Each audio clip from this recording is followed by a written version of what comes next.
ঘোড়ার গাড়িতে পেঁয়াজ টানছে কৃষক। ঐতিহ্য আর আধুনিকতার মিশেল ঘোড়ার গাড়িতে পেঁয়াজ টানছে কৃষক। সবুজে ঘেরা ফসলের মাঠে ঐতিহ্য আর আধুনিকতার এক অপূর্ব মেলবন্ধন।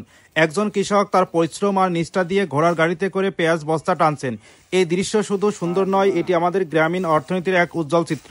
কৃষকের এই ঐতিহ্যবাহী পরিবহন ব্যবস্থা আধুনিক যুগের দ্রুতগতির যানবাহনের বিপরীতে এক অন্যরকম শান্তির বার্তা বহন করে। ঘোড়ার গাড়ির ধীরগতি প্রকৃতির সাথে একাত্ম হয়ে কাজ করার সুযোগ করে দেয়। এই পদ্ধতি একদিকে যেমন পরিবেশ বান্ধব, তেমনি সাশ্রয়ী বটে।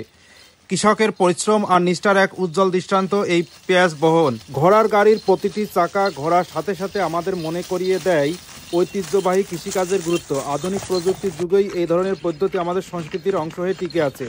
এই ভিডিওটিতে আমরা শুধু একজন কৃষকের কাজ দেখছি না, আমরা দেখছি আমাদের গ্রামীণ জীবনে এক জীবন্ত চিত্র। এই দৃশ্য আমাদের মনে করিয়ে দেয় আমাদের শেকড়ের কথা, আমাদের ঐতিহ্যের কথা। এই ঐতিহ্য বাঁচিয়ে রাখতে আমাদের সবার সহযোগিতা প্রয়োজন। সবাইকে ধন্যবাদ।